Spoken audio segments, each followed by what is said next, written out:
Welcome, this is Josh Reeves with Mile High Church in Lakewood, Colorado. Thank you for tuning in to our podcast today. For more information about our church, please visit our website, milehighchurch.org. Grateful to be continuing our adventure in faith today. Our theme for this year, leading with light, living from your inner constellation of truth. And our message today is becoming who you are meant to be. And there are some aspects of our teaching, our Science of Mind and Spirit teachings, that are really unique, and I think make us dynamic and exceptional. The first is this interfaith spirit we have, honoring the many paths to God, that we can look at any Scripture with discernment instead of fundamentalism, and hopefully throw out the damnation and the discrimination and see great tools for living life and for connecting with Source. Second, we believe that life is fundamentally good.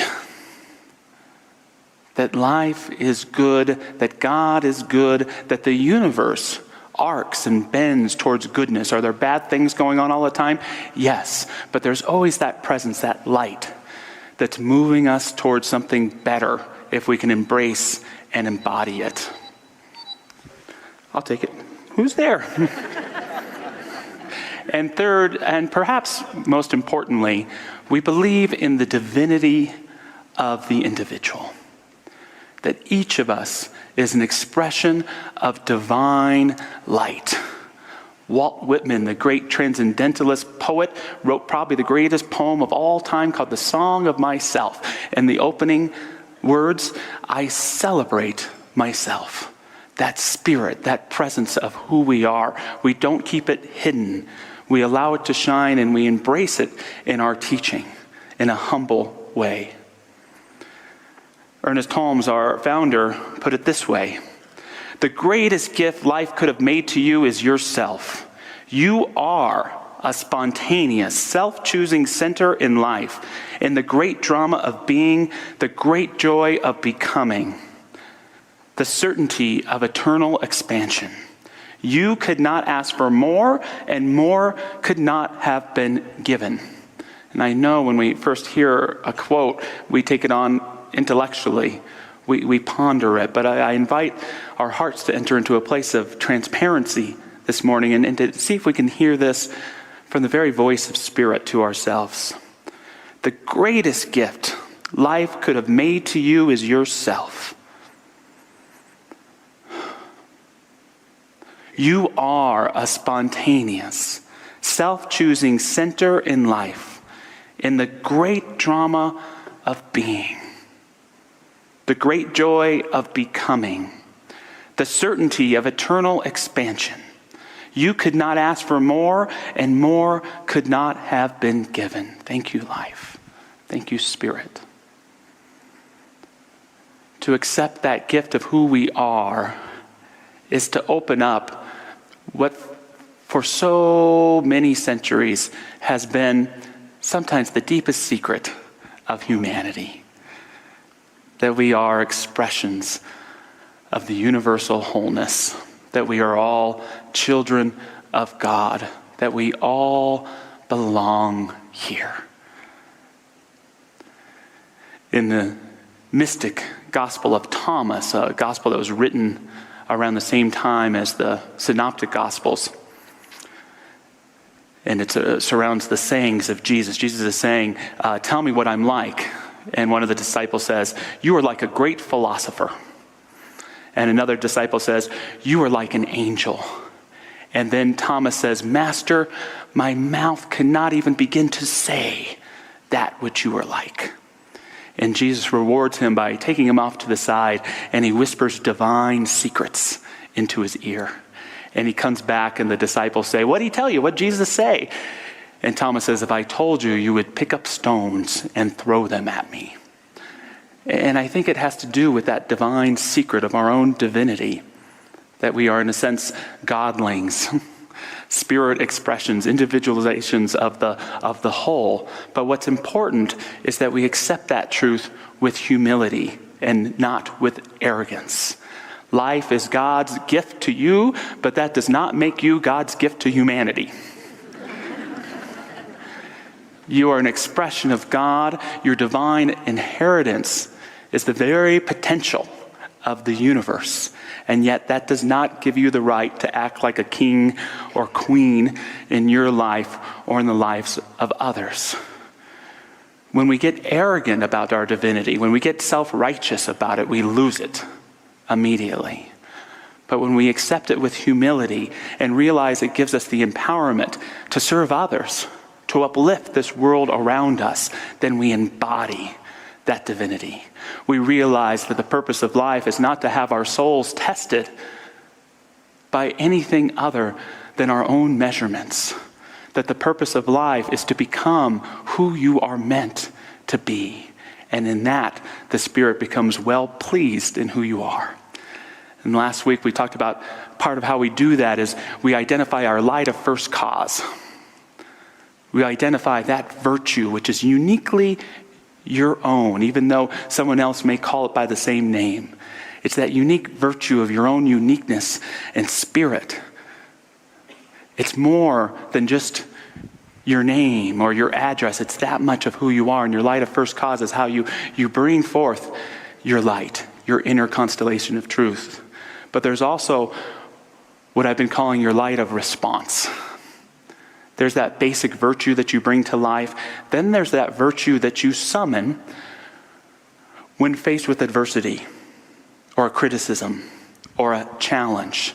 It's when something around you wants to draw down your vibration and you say no. And you respond with this quality of light, your light of response. About a year and a half ago, I got to do a series called Love Forward. And in it, I shared a mantra I like to use from time to time, and it goes like this. I experience fear, but I practice love. I experience anger, a lot sometimes, but I practice love. I experience grief, but I practice love. And I like this because it doesn't push away the fear or the anger or the sadness or the grief, but it simply affirms that what I'm practicing isn't the opposite of those things, but I'm transmuting the very feelings in that experience and practicing at a higher vibration this love that is who I am. And we all get to identify what our light of response will be. What is it for you? Is it love? Is it compassion? Is it curiosity? Is it dignity? Is it hopefulness? Is it reverence? Whatever it may be, you get to choose. I'm experiencing traffic, but I'm practicing peace of mind. I'm experiencing Joe in the next cubicle being a you-know-what, but I'm practicing compassion.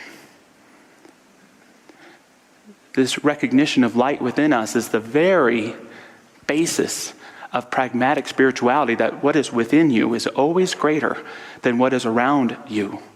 You don't have to conform to the BS, to the limitations, to the critiques, to what someone else is placed to put you in.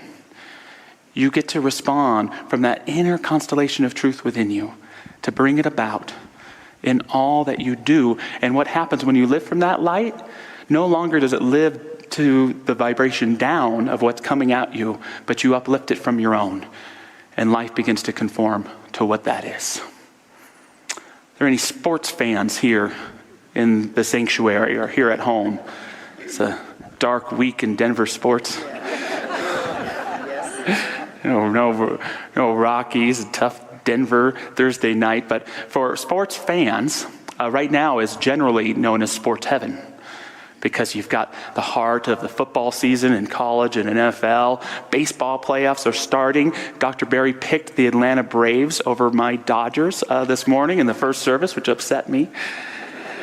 And then NBA's about to start, NHL's about to start. So Denver, you have a nugget of hope and an avalanche of hope on your way. Yeah. And I love to talk about greatest players of all time, and so I want to focus on basketball today and ask, who is the greatest basketball player of all time? Bill Russell passed away a couple weeks ago. God bless him. Who else? Larry Bird. We have someone's from Boston. Are you from Boston? I think you have to be from Boston to say it. No, I love Larry Bird. Magic Johnson, I think I heard. Michael Jordan. Great. They don't have to be an NBA player. One of the greatest players that I ever saw was Cheryl Miller. This incredible basketball player. Her little brother, Reggie Miller, very well known, much more cocky, although they both had an amount of confidence. And I love a story Reggie Miller tells of being in high school and having his first big game, and his dad and his sister pick him up, and he gets in there and he's bragging, I got in the starting lineup, I got 40 points. That's great, Reggie. That's great, Reggie. They have awkward looks on their face. What is it? Cheryl scored 105 points tonight in her game. My argument for the greatest basketball player of all time is Kareem Abdul-Jabbar. Incredible player, 6 MVPs, 6 championship rings, and just the amount of competition he played against the greatest players of all time. And Kareem started his collegiate career at UCLA, and he got to play for probably the greatest coach of all time, John Wooden there in UCLA, who was famous for his incredible quips. Failing to prepare is preparing to fail. Follow your bliss. That sounds like good advice, but I think it depends on what your bliss is. Didn't Timothy Leary follow his bliss? No offense to Timothy Leary. And most famously, Wooden came up over decades. He articulated his definition of success, which was built around his teaching philosophy of becoming who you are meant to be. That definition, success is peace of mind that is the direct result of self-satisfaction in knowing you did your best to become the best that you are capable of becoming.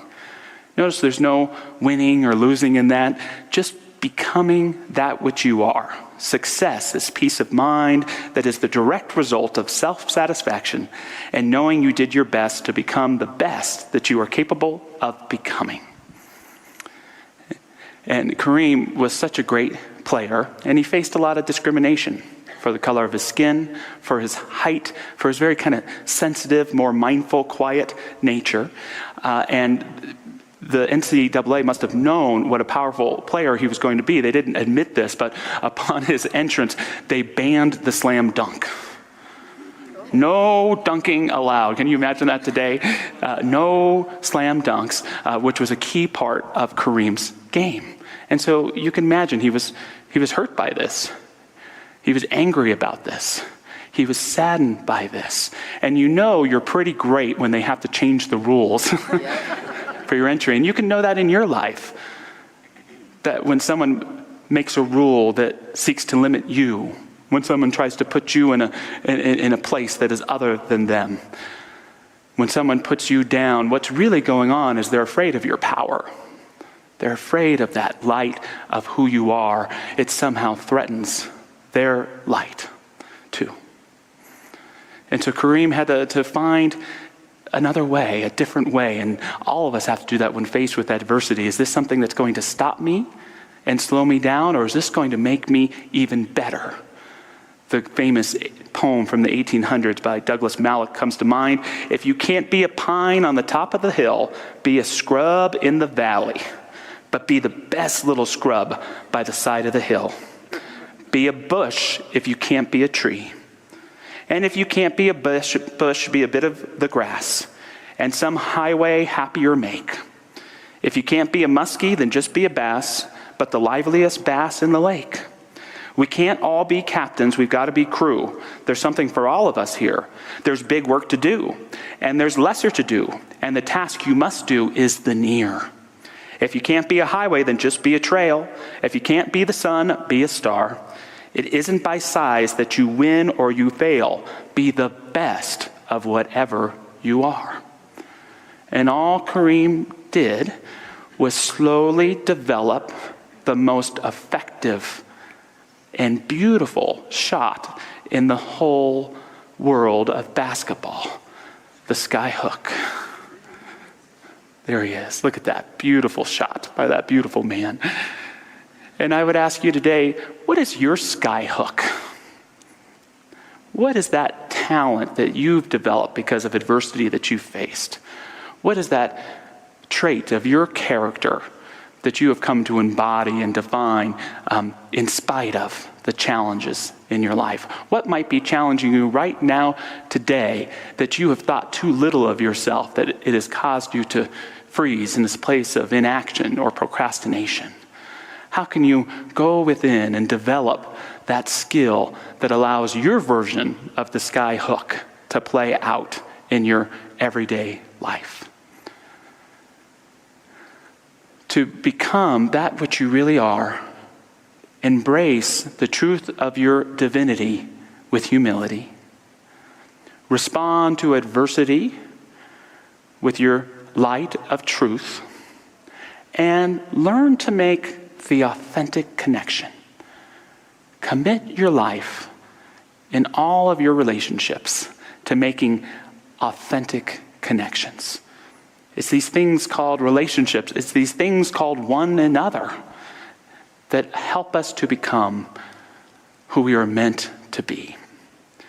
And there's a lot of arguments out there about where we've gone wrong as a society. Some people say, oh, there's more political rancor than ever before, less civility than ever before. And you can look at some newspapers from the 1800s and see it. We've always had a little bit of that here in our country. But one of the things that I do think is true is that we have a level of superficiality, especially in terms of our communications, more so than ever before. It's the consequence of text messages. It's the consequence of social media. Not that you can't have depth through some of these things, but you can have so much superficiality. I even open how many people had the update on their Facebook where now I don't even have to type happy birthday. I just click and it says it automatically. It's the click that counts, people. It's the click that counts. But take something like text messaging. I love text messaging. It lets me say things quickly. It lets me send notes to people and little reminders. And yes, once in a while it gets me out of calling Aunt Helen to say happy birthday, and I just send her the text. And it's an out. But so often it becomes a superficial way of communication that isn't as good as that face-to-face conversation or even that phone call. And so I'm encouraging you as a practice this week to ask yourself in your communications, do I have an opportunity? You won't always have the opportunity, I know we're busy people, to make the authentic connection. Is a text best, or would a phone call be better? Is an email best, or how about an invite to meet face to face? When we only live in superficial communications, we miss out on bringing forth the depth of who we are and inspiring it in other people. Another form of superficial communication for me, and this one's been around since the beginning of humankind, is social conventions. Just that simple, hi, how are you? Fine, thank you, how are you? Weather's nice outside. Have a great day. Whatever it may be, all of this stuff helps us to get along in the world, to let people know we're safe. It's good pleasantries. But for too many of us, we've allowed our most intimate and meaningful relationships to be filled with just this superficial connection. And we can go deeper. I'm embarrassed to say I even have this experience regularly with my son, that there might be weeks where the only conversation we have is, hey, Gavin, how was your day today? Pretty good. How about you? Pretty good. End of conversation. On to the next day. Just missing each other. Missing those opportunities for authentic connection. There was a great show in the late part of the last decade called Rescue Me, and it was about New York City firefighters after 9/11 and all that they went through, and it was a drama and a comedy, and my favorite scene in the show involves the main character, Tommy, calling his father on the phone, and they have a regular, very guy, New Yorkie conversation, very macho, but what we get led into is there's subtitles that says what they really mean to say. Hey, Dad, where's Ma? She's upstairs. Subtitle, I'm too tired to go upstairs. They start talking about baseball, and the dad starts talking about how he hopes the opposing pitcher gets injured, not to keep him injured permanently, but just to keep him out of that one game. And we see on the subtitle, I miss you. I love you. I'm so very proud of you. Tommy starts talking baseball to, I love you too, Dad. They hurriedly get off the phone because intimacy feels close, even in their superficial conversation. But do you get the message of that? That it would be so great if the people that we loved could see the subtitles when we're talking to them. But they can't. They can't. They might feel it. They might get it. They might know you love them. But why not take that opportunity to make those authentic connections? To not let the subtitles speak for themselves, but with your own voice. I miss you. I love you. I'm so very proud of you. To be able to share from our heart, even if it feels weird or awkward at first, begins to take down those defenses around the heart. That's what I like to call it, two types of a broken heart. There's the broken heart of loss, but then there's that breaking open of all the scar tissue, all that stuff that we sometimes have built up to defend against life or criticism or grief. When we're able to make those authentic connections just one by one, whenever you can, they don't have to be major. They can just be little things. That scar tissue begins to dissipate. Our hearts begin to heal and they begin to come front in our lives instead of stay in the background, in the subliminal. Make the authentic connections by choosing that medium of communication when you can, that better lets you connect eye to eye and heart to heart. Make the authentic connection by asking deeper, more profound questions than just the regular social convention. I got to pick my son up from junior college the other day. Hey kiddo, how was your day? Pretty good. How about you? Pretty good. But then, what do you like about junior college so far? And in that moment, he just opened up and he shared. And I'm so glad I asked that question. I tried something similar this week. Nothing. And that's the third point I want to say about the authentic connection. It's not about trying to force authentic connections in a busy world. It's just about being an authentic presence in this busy world. An oasis, a safe harbor, someone who's willing to be authentic. And if others want to join in, then great. And if not, let them be busy, seek to create another time. But all of us have that ability to be pragmatic bringers of a greater truth into our world by making those authentic connections. And the byproduct of that is they help make us who we really are, who we're really seeking to be, something that for so many of us, perhaps just in these last few years, but perhaps for even longer than that, feels separated from. Something's missing in my life. It's you. It's that authentic expression of who you are. And as we build upon it each day, it grows and grows in our lives. Ernest Holmes tells us that the real self is included in the greater self.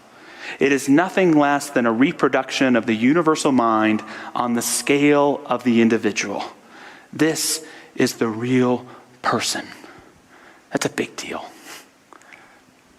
That's an audacious truth. That your self is contained in this greater self, and that greater self is right here present for you. And to choose it is to choose the best life.